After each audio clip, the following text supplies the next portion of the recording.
Hello everyone, good morning to all, सुप्रभात and welcome back to my channel. I am Pooja और आज हम बात करने वाले हैं 15 अगस्त के सभी इंपॉर्टेंट करेंट अफेयर्स पे। लेकिन शुरुआत कहाँ से होती है? हमेशा आज की इंपॉर्टेंट डे से। तो आज का दिन तो वाकई में बहुत खास है क्योंकि हम सेलिब्रेट कर रहे हैं 78 इंडिपेंडेंस डे। तो आप सभी लोगों को इंडिपेंडेंस डे की हार्दिक शुभकामनाएं और विद स्लोगन जिसका नाम है विकसित भारत, हम इस दिन को मना रहे हैं। ठीक है, अब बात कर लेते हैं आज के इंपॉर्टेंट करेंट अफेयर्स। तो 15 अगस्त को क्या क्या डिस्कस हम करने वाले हैं। सबसे पहले बात करेंगे 3 न्यू रामसर साइट्स को एड ऑन किया गया है और भारत में total number of Ramsar sites हो गई हैं 85। ठीक है, फिर हम बात करेंगे यहाँ पे पंजाब नेशनल बैंक ने एक इनिशिएटिव लॉन्च किया है, उस पर डिस्कशन करने वाले हैं। मिनिस्ट्री ऑफ जल शक्ति ने एक नया एप्लीकेशन लॉन्च किया है, उस पर भी बात करेंगे। और फिर हम बात करेंगे 2 ट्रेडिशनल डांस फॉर्म पे जो कि आपके आर्ट एंड कल्चर को कनेक्ट करता है। और फिर बहुत सारे क्वेश्चन होंगे हमेशा की तरह एंड एक क्वेश्चन ऑफ द डे है जिसका आंसर आप मुझे कमेंट सेक्शन में दे सकते हैं। सो आइए स्टार्ट करते हैं आज की पहली न्यूज़ के साथ। तो फर्स्ट न्यूज़ है India adds 3 more wetland to the list of Ramsar site. तो यहाँ पर इंडिया ने 3 नए वेटलैंड साइट्स को जोड़ा है अपनी रामसर लिस्ट में और total number of Ramsar sites हमारी कंट्री में कितनी हो चुकी हैं? 85 हो चुकी हैं। अब वो 3 नई रामसर साइट क्या है? तो 3 नई रामसर साइट्स आपको यहाँ पर देखने को मिल जाएंगी जो कि 2 तमिलनाडु से हैं और एक एमपी से है। कौन कौन सी है? पहला है Nanj Narayan bird sanctuary in Tamil Nadu, next है Kazhuveli bird sanctuary in Tamil Nadu and Tawa reservoir in Madhya Pradesh, जो कि तवा रिवर पर जो डैम तैयार किया गया है उस डैम का जो रिजर्व वायर है उसे यहाँ पर वेटलैंड डिक्लेयर किया गया है। याद कीजिए कुछ दिन पहले हमने डिस्कशन किया था यहाँ पर 2 वेटलैंड साइट के बारे में जिनका नाम है नागी एंड नक्ती। तो नागी एंड नक्ती भी रिसेंटली ही वेटलैंड साइट का पार्ट बनी है। ये 80 और 81 और 82 नंबर की साइट्स थी। तो टोटल नंबर ऑफ साइट्स 82 थी, अभी 3 और साइट को जोड़ दिया गया तो टोटल नंबर ऑफ साइट्स 85 आपको देखने को मिल जाएंगी। इसके अलावा यहाँ पर ministry of environment forest change ने हमको कुछ और इन्फॉर्मेशन दी है। इन्होंने क्या कहा है कि 1982, क्योंकि 1982 वो समय है जब हमने रामसर कन्वेंशन पे साइन किया था। ये क्वेश्चन ऑलरेडी एग्जाम में पूछा जा चुका है। India became a signatory to the Ramsar convention on the 1st of Feb 1982।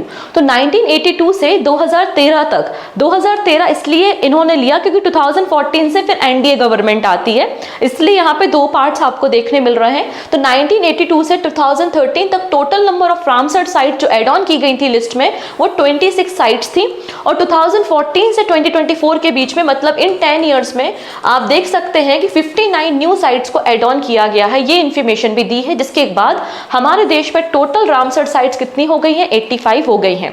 अब क्वेश्चन ये है कि maximum number of Ramsar sites कहां पर हैं? तो सबसे ज्यादा रामसर साइट आपको तमिलनाडु में मिल जाएंगी। कितनी? 18। सेकेंड नंबर पे यूपी है जिसके पास टोटल 10 रामसर साइट हैं। तो याद रखना है कि Tamil Nadu has the maximum number of Ramsar sites. कितनी है? 18। ये जो 85 इंडियन रामसर साइट्स या फिर वेटलैंड्स हैं, अगर आप देखो तो ये 1.35 मिलियन हेक्टेयर ऑफ लैंड में फैले हुए हैं। तो इनका टोटल एरिया कितना है? 1.35 मिलियन हेक्टेयर आपको देखने को मिल जाएगा।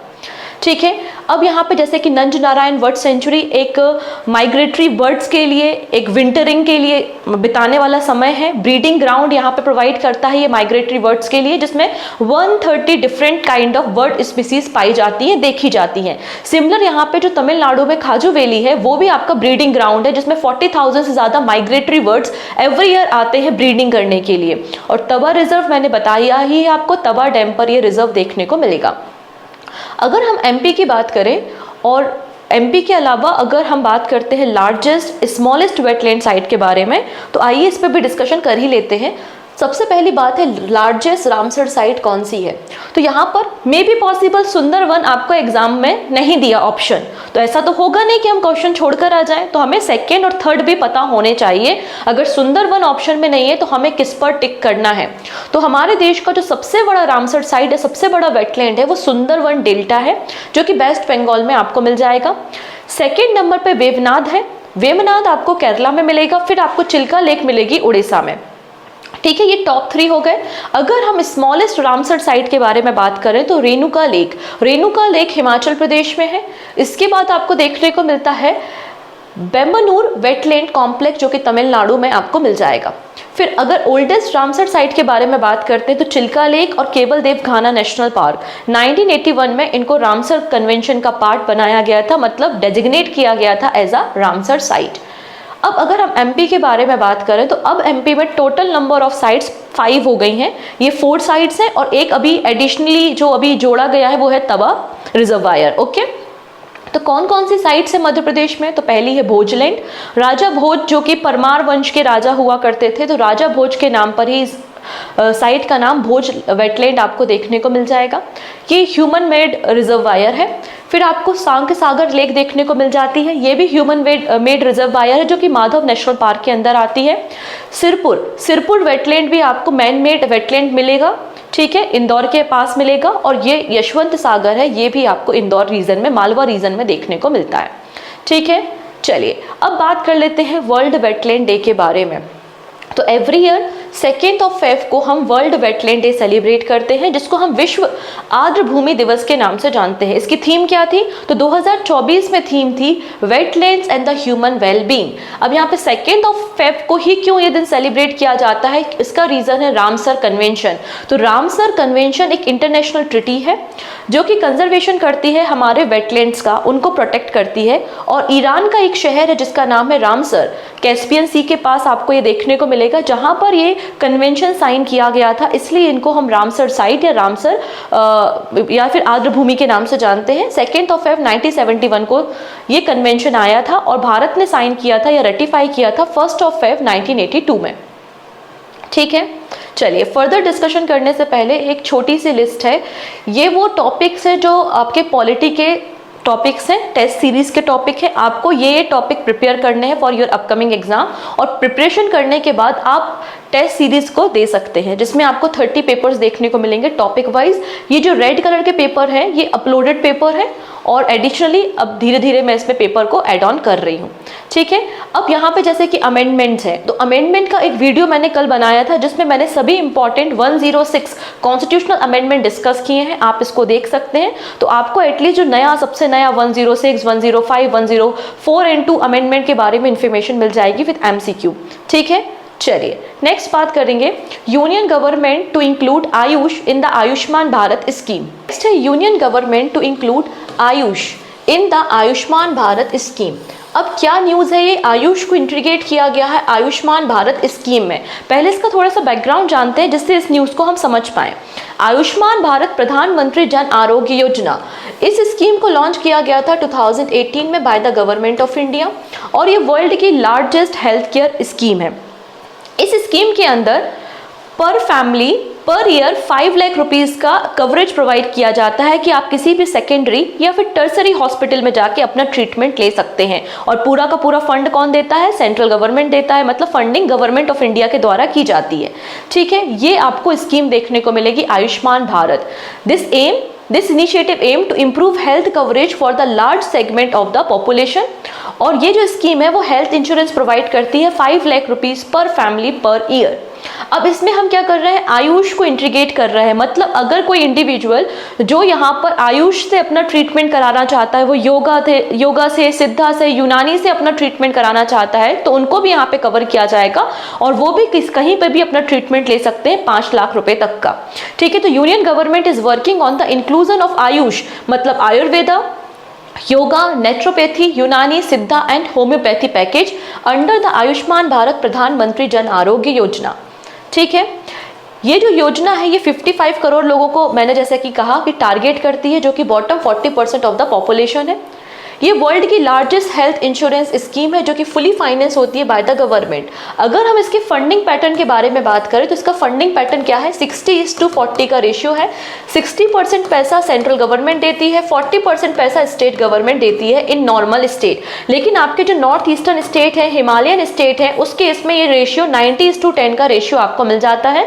90% पैसा सेंट्रल गवर्नमेंट, 10% पैसा स्टेट गवर्नमेंट देगी। लेकिन वो सारी यूनियन टेरिटरी जिसमें लेजिस्लेचर नहीं है, तो इसमें पूरा पैसा 100% सेंट्रल गवर्नमेंट पे करती है।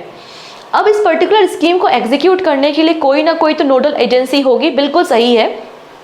हमने नेशनल हेल्थ अथॉरिटी का फॉर्मेशन किया था under the society registration act. तो नेशनल हेल्थ अथॉरिटी इसका हमने फॉर्मेशन किया था as a autonomous body under the society registration act 1860 और ये स्टेट गवर्नमेंट के साथ कोलैबोरेट करके इस पर्टिकुलर स्कीम को एग्जीक्यूट करने का काम करती है। चलिए नेक्स्ट न्यूज हम देखेंगे, one India one ticket to boost tourism. यहाँ पर आप देखेंगे IRCTC मतलब Indian railway catering and tourism corporation. अच्छा, मैंने IRCTC के बारे में कुछ दिन पहले एक और न्यूज़ डिस्कस की थी। यहाँ पर इसे शेड्यूल B से शेड्यूल A कंपनी कैटेगरी की तरह रिकॉग्नाइज कर लिया गया है। ठीक है, तो Indian railway catering and tourism corporation ने recently national capital region transport corporation NCRTC के साथ कोलैबोरेशन किया है to launch one India one ticket.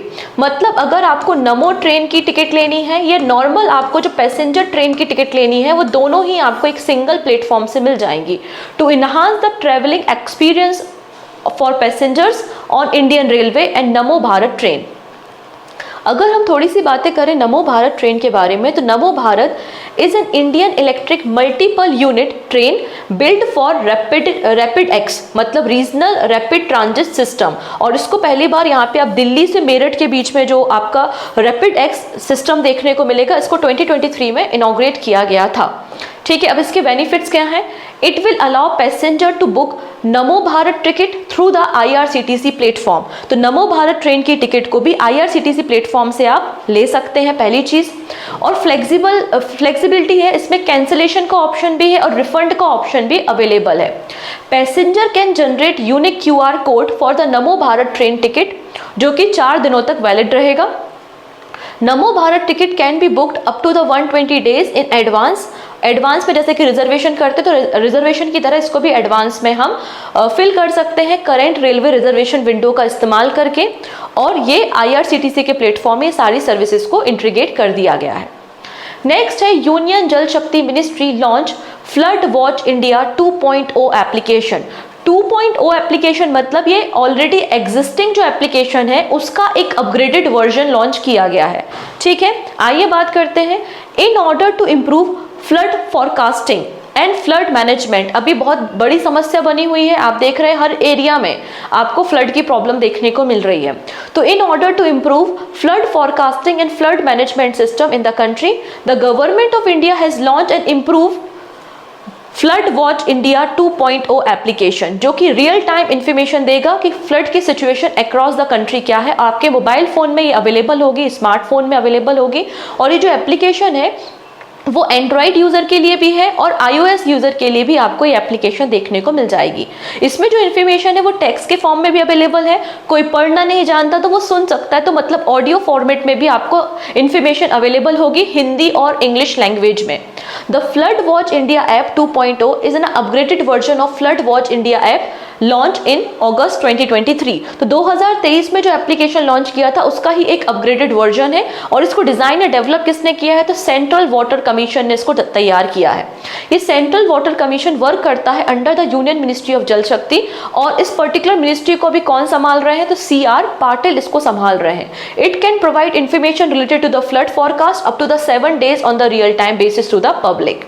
ठीक है, जब पहला वाला जो वर्जन था उसमें केवल 200 फ्लड मॉनिटरिंग स्टेशंस थे, लेकिन नया वाला जो वर्जन अभी लॉन्च किया गया है इसमें आप देखेंगे 592 फ्लड मॉनिटरिंग स्टेशंस को इंटीग्रेट कर दिया गया है।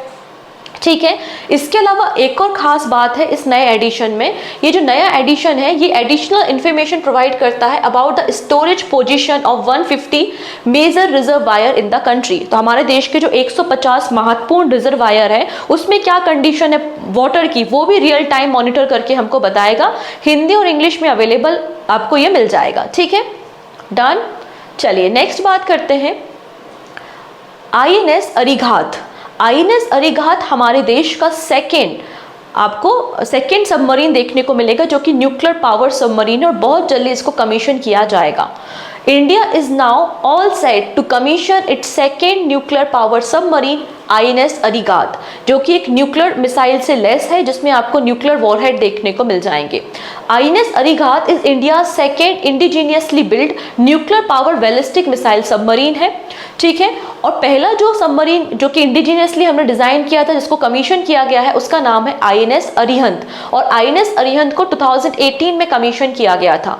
अब इसका कंस्ट्रक्शन किसने किया है? तो कंस्ट्रक्शन किया है Indian navy ship building centre in Visakhapatnam, इसको तैयार किया गया है। अगर हम देखेंगे तो इसकी जो स्पीड है वो मैक्सिमम स्पीड 12 से 15 नॉट आपको मिल जाएगी, लेकिन जब ये सरफेस पे है, लेकिन जब ये वाटर में सबमर्ज हो जाती है तो इसकी स्पीड बढ़कर 24 नॉट्स आपको देखने को मिल जाएगी। हमारा ये जो नया न्यूक्लियर सबमरीन है, ये आप देखेंगे it can carry up to the 4 nuclear capable K4 submarine launch ballistic missile. तो 4K4 ये मिसाइल्स को कैरी कर सकता है और इसकी रेंज 3500 किलोमीटर की रेंज आपको देखने को मिल जाएगी। ये अपने साथ टॉर्पीडोज और माइंस को भी कैरी करने में कैपेबल है। पहला, जैसे कि मैंने कहा, अरिहंत क्लास को हमने कमीशन किया था 2018 में, और इसको हमने रशिया के असिस्टेंट के साथ तैयार किया था, ठीक है। चलिए नेक्स्ट बात करेंगे world airline award 2024 by the sky track. Sky tracks ने रिसेंटली पूरे वर्ल्ड की जो टॉप एयरलाइन है, इसके अलावा एशिया की जो टॉप एयरलाइंस है, उसके लिस्ट को पब्लिश किया है, ठीक है। So Skytrax world airline award 2024 has honoured Indian airline Vistara. तो हमारी जो टाटा ग्रुप की एयरलाइन है Vistara airline, Vistara as the best airline in India and south Asia 2024। तो साउथ एशिया में एंड इंडिया में बेस्ट एयरलाइन कौन सी बन गई है? विस्तारा बन गई है। It receive the honour for the 4th consecutive year since 2021। तो 2021 से लगातार चौथी बार विस्तारा आपको साउथ एशिया में और इंडिया में टॉप पर देखने को मिल रही है। अगर हम इसकी ग्लोबल रैंकिंग देखेंगे तो Vistara ranked 16th in the world best airline ranking.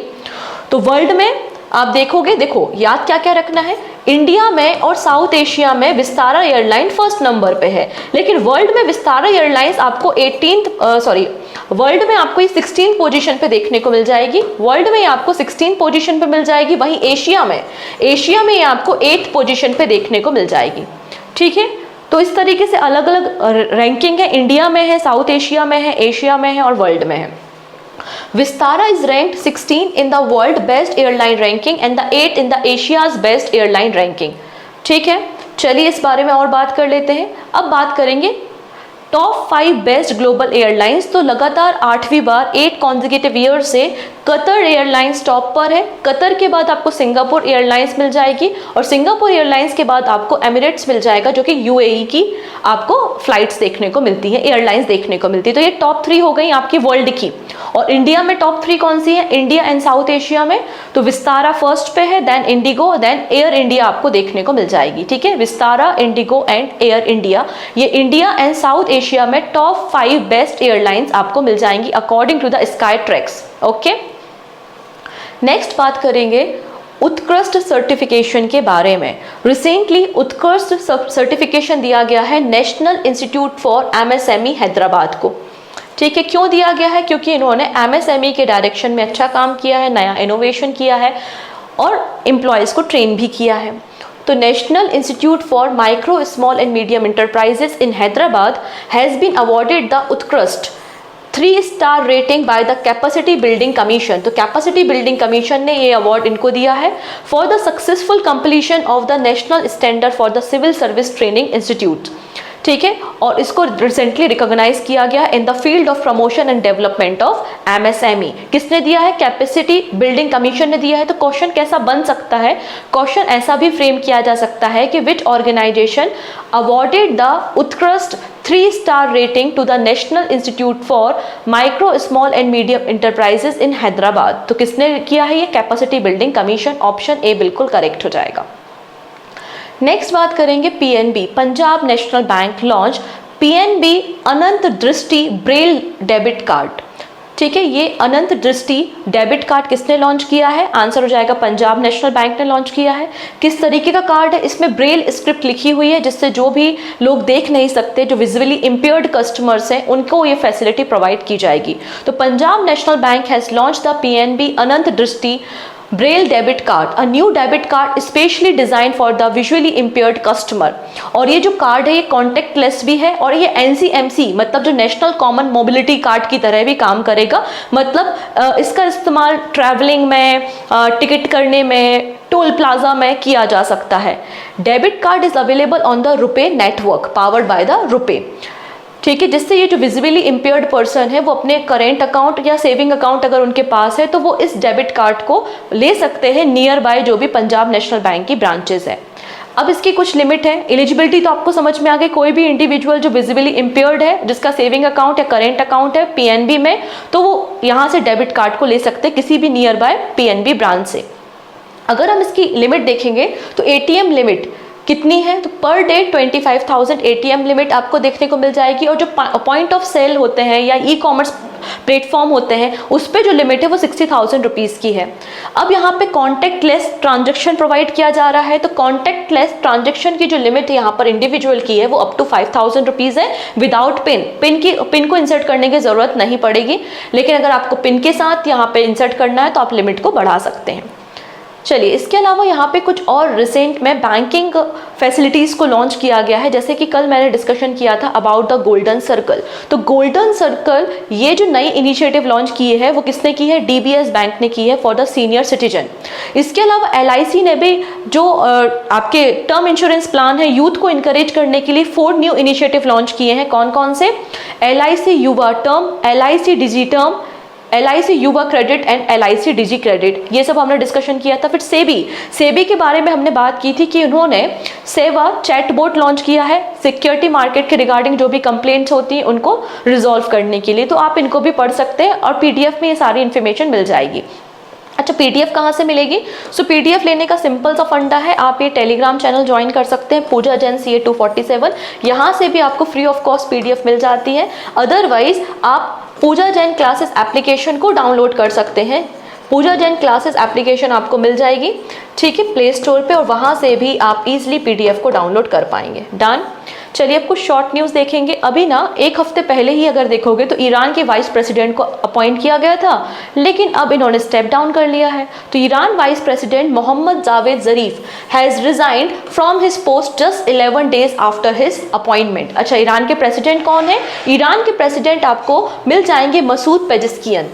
अब यहाँ पर यह है गौरव, जैसा ये गौरव है ना वैसे ही एक और है गौतम। तो गौरव और गौतम कौन है? ये बॉम्ब है भाई, ठीक है। तो defence research and development organisation DRDO ने रिसेंटली सक्सेसफुल पहली बार टेस्टिंग की है हमारी लॉन्ग रेंज ग्लाइड बॉम्ब जिसका नाम है Gaurav from the Sukhoi 30 fighter jet से। तो सुखोई 30 फाइटर जेट से हमने क्या किया है, गौरव को ड्रॉप करने का काम किया है। गौरव और गौतम कौन है? हमारे बॉम्ब्स हैं ये, ठीक है, डन। इसके अलावा RBI notify approval for FPI investment in the sovereign green bond in the IFSC। यहाँ पर जो आपके फॉरेन पोर्टफोलियो इन्वेस्टर्स हैं, FPI हैं, उनको यहाँ पे अप्रूवल दे दी है कि वो सोवरियन ग्रीन बॉन्ड को परचेस कर सकते हैं। पर्पस यही है कि ग्रीन इंफ्रास्ट्रक्चर के लिए फंड को रेज करना। तो आप यहाँ पर क्या कर सकते हो, सोवरियन ग्रीन बॉन्ड को परचेस कर सकते हो। कहाँ से? IFSC मतलब इंटरनेशनल फाइनेंस सर्विस सेंटर से इन गुजरात गांधीनगर। और इसको जो सेकेंड हाफ मतलब हमारा जो ये क्वार्टर नंबर 2 है वहाँ से इसको स्टार्ट किया जा रहा है by the RBI reserve bank of India. Next बात करेंगे, youth create world record for performance of largest ever Kashmiri folk dance at the Kasur Riwaj culture festival. तो यहाँ से 2 क्वेश्चन बनेंगे। पहला क्वेश्चन ये है कि कसूर रिवाज कल्चर फेस्टिवल कहाँ पर होता है? कश्मीर में होता है। और यहाँ पे 10,000 यंग वीमेंस ने एक साथ पार्टिसिपेट किया था और यहाँ पर वर्ल्ड रिकॉर्ड इन्होंने बनाया है कश्मीरी फोक डांस राउफ में। कौन सा है ये? राउफ, ROUF, राउफ जो डांस है ये कश्मीरी फोक डांस है। और इस डांस फॉर्म को परफॉर्म किया गया था इन कसूर रिवाज कल्चर फेस्टिवल में। और उसके बाद 10,000 यंग वीमेंस ने साथ में पार्टिसिपेट करके ये वर्ल्ड रिकॉर्ड बनाया है। आप देख सकते हैं, world record of largest Kashmiri folk dance was created by the 10,000 girls of the Baramulla Jammu and Kashmir, ठीक है। इसके अलावा एक और डांस फॉर्म रिसेंटली न्यूज़ में है जिसका नाम है गोतीपुआ डांस। अभी जो गोतीपुआ डांस है इसका रिलेशन आपको उड़ीसा स्टेट से देखने को मिल जाएगा, ठीक है। It is a traditional dance from the state of Orissa. इसमें क्या किया जाता है, जो ये डांस ना basically group of boys perform करते हैं एंड ग्रुप ऑफ बॉयज इस डांस को परफॉर्म करते हैं, वो भी गर्ल्स की अटायर में, ठीक है। और ये इंस्पायर होता है लॉर्ड जगन्नाथ, राधा एंड कृष्णा की लाइफ से। They dress as a women to praise Lord Jagannath, Lord Krishna. और इनका जो कॉस्ट्यूम होता है, जो ये अटायर पहनते हैं, उसको हम किस नाम से जानते हैं? कंचुला के नाम से इसे जाना जाता है। अगर हम इसकी हिस्ट्री के बारे में बात करें तो आपको पता है ना कि पहले हमारे देश में देवदासी सिस्टम चला करता था। देवदासी में जो फीमेल्स होती थी वो मंदिरों में नृत्य किया करती थी, डांस किया करती थी, क्लासिकल डांस फॉर्म। लेकिन धीरे धीरे इसमें चेंजेस हुए हैं, अब ये सिस्टम तो खत्म हो चुका है, आपको भी पता है। तो in ancient time the temple of Orissa had female dancer, जिनको हम देवदासी कहते थे, who were devoted to the Lord Jagannath. During the time of Bhoi king Ramchandra Dev in 16th century, ये जो डांसर है, देवदासी सिस्टम है, वो धीरे धीरे डिक्लाइन हुआ और इसको कन्वर्ट कर दिया गया एज अ बॉयज डांसर। तो अब इसको परफॉर्म कौन करते हैं? बॉयज करते हैं, ठीक है। इसके बारे में इंफॉर्मेशन हमको यहाँ पर देखिए, अभिनय चंद्रिका। अभिनय चंद्रिका एक एंशियंट लिटरेचर है, एक एंशियंट टेक्स्ट है on the Odissi dance, written by the Maheshwar Mahapatra. इन्होंने 15th सेंचुरी में इसको लिखा था, जिसमें इस डांस फॉर्म के बारे में डिटेल इंफॉर्मेशन इन्होंने प्रोवाइड की हुई है। डन। चलिए अब बात कर लेते हैं लास्ट में कुछ MCQ के बारे में। तो पहला क्वेश्चन है, recently state government mandate registration of temple, मठ एंड ट्रस्ट। तो आपके जो भी आप ट्रस्ट बनाते हैं, मठ का फॉर्मेशन करते हैं, नए मंदिरों का निर्माण करते हैं, उन सब का रजिस्ट्रेशन मैंडेटरी है। ऐसा बिल पास किसने किया है रिसेंटली? तो आंसर हो जाएगा बिहार स्टेट ने, ठीक है। बिहार स्टेट ने कहा है कि जितने भी ये Bihar Hindu religious trust act के अंदर आपके जितने भी मठ हैं, टेम्पल्स हैं, उनको आपको रजिस्टर करना मैंडेटरी है, ठीक है। और भी हम क्वेश्चन देखेंगे। इसके अलावा एक छोटी सी इन्फॉर्मेशन और देनी थी, सभी सब्जेक्ट का मतलब है history, polity, geography, economy, computer, इन सब के पिछले 5 साल के जो भी PYQs हैं इन डिफरेंट SSC के एग्जाम में पूछे गए हैं, ये सभी अवेलेबल है एप्लीकेशन पे। आप एप्लीकेशन से इन PYQs को भी डाउनलोड करके अपने प्रिपरेशन को और अच्छा कर सकते हैं। नेक्स्ट है India's Tokyo 2020 para Olympic gold medallist winner Pramod Bhagat has been suspended for the period of 18 months. तो प्रमोद भागवत जी को 18 मंथ्स के लिए सस्पेंड कर दिया गया है for breaching the anti doping regulation. पूछा जा रहा है कि प्रमोद भागवत किस स्पोर्ट से एसोसिएटेड थे। तो पहली चीज तो इन्होंने 2020 के टोक्यो पैरा ओलंपिक में गोल्ड मेडल जीता था, तो ये भी एक क्वेश्चन बन जाएगा, ठीक है। इनका रिलेशन आपको बैडमिंटन से मिलेगा। नेक्स्ट है, as on 31st of July 2024, how many of the total beneficiaries are there under the प्रधानमंत्री जन धन योजना। तो यहाँ पर बोला गया है कि जुलाई 2024 तक कितने इनरोलमेंट हुए हैं या कितने बेनिफिशरीज हैं अंडर द प्रधानमंत्री जन धन योजना। आंसर हो जाएगा 52.99 करोड़। 53 आप बोल सकते हैं कि 53 करोड़ आपको बेनिफिशरीज देखने को मिल जाएंगे। और अभी तक 2.28 लाख करोड़ रुपीज डिपॉजिट किया गया है इन दिस प्रधानमंत्री जन धन योजना and it was launch by the prime minister Narendra Modi on 15th of August 2014। मतलब आज ही के दिन 2014 में 10 साल पहले इसको लॉन्च किया गया था and it is the largest financial inclusion scheme in the world. Next है, IRCTC and NCRTC have collaborated to launch blank initiative to enhance the travel experience for passenger और Indian Railway and Namo Bharat train। Answer क्या हो जाएगा? One India One Ticket। Option B is the right answer। Which is the first state to provide cash to adolescent girl to buy sanitary napkins। तो sanitary napkins को purchase करने के लिए यहाँ पे कैश कौन प्रोवाइड कर रहा है? मध्य प्रदेश। ऐसा करने वाला ये पहला राज्य है, फर्स्ट स्टेट है। Rana Ashutosh Kumar Singh has been appointed as the managing director of which bank. तो रिसेंटली राणा आशुतोष कुमार सिंह को मैनेजिंग डायरेक्टर बनाया गया है स्टेट बैंक ऑफ इंडिया का, SBI। Option B. Which bank has recently launched the Anant Drishti braille debit card for visually impaired customer. तो अनंत दृष्टि किसने launch किया है? पंजाब नेशनल बैंक ने लॉन्च किया है। And this is your final question of the day. Recently the world oldest calendar has been discovered in which country? Egypt, Turkey, Iran या Iraq. सही answer आप मुझे कमेंट सेक्शन में बता सकते हैं। वीडियो पसंद आता है तो अपने फ्रेंड्स के साथ शेयर करना नहीं भूलेंगे और पहली बार चैनल पे आ रहे हैं तो चैनल को सब्सक्राइब कर लेंगे जिससे अपकमिंग क्लासेस की नोटिफिकेशन आपको मिल सके। So take care and bye bye.